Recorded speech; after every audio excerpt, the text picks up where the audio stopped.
On est aujourd'hui ici, chez vous, à Saint-Bonnet-Trancé, pour signer la 50e ORE, pour créer une réserve de biodiversité chez vous. Est-ce que vous pouvez vous présenter en quelques mots?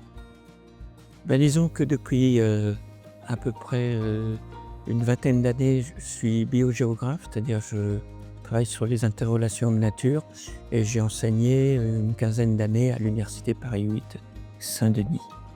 Donc le reste de ma vie, ça serait trop long.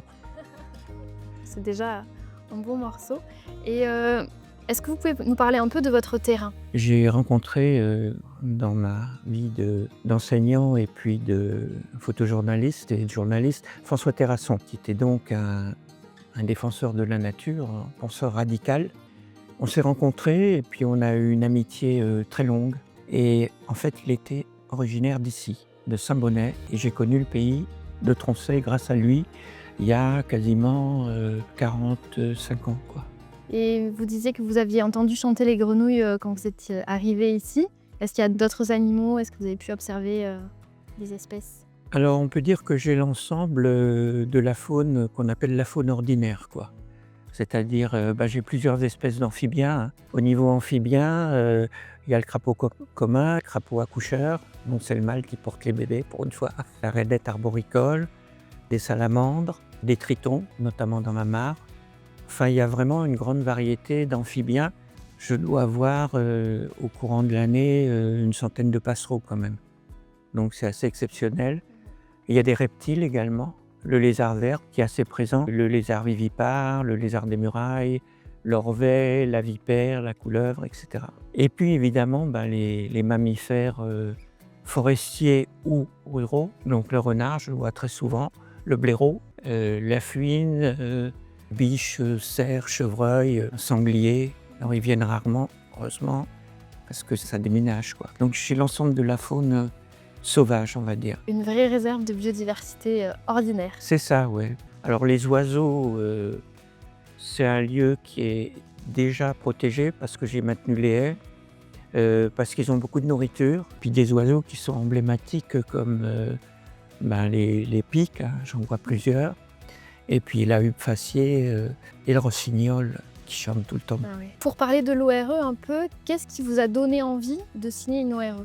J'avais entendu parler de ça et j'avais vraiment à cœur un jour que cette parcelle ait un peu plus de protection. C'est tout à fait le but du projet Réserve de biodiversité d'Agir pour l'environnement. L'idée, c'est de promouvoir les ORE en montrant en fait des propriétaires comme vous, ce qu'ils font chez eux. Est-ce que vous avez des projets pour votre terrain de plantation? D'abord, j'ai commencé à l'enrichir au niveau des arbres fruitiers parce qu'il y avait des arbres fruitiers qui étaient hors d'âge et qui ont peu d'années encore devant eux. J'ai dû déjà planter au moins une vingtaine d'arbres fruitiers, des variétés anciennes. Donc je continue d'enrichir en arbres fruitiers, mais également en variétés, on va dire, forestières, comme le tilleul. J'ai tenu compte du changement climatique, donc j'ai planté une quinzaine de chênes verts. Là, il y en a qui ont déjà 2,50 m au bout de 5 ans. Et puis cette année, je vais mettre des chênes pubescents, des variétés qui vont supporter mieux les périodes d'aridité, quoi. Donc c'est ça, je vais garder quand même une partie ouverte, mais je vais continuer de mettre d'autres variétés forestières qu'on voit plus beaucoup, le tilleul sauvage, etc. Juste pour les abeilles, pour les insectes, tout ça, quoi. Des beaux projets.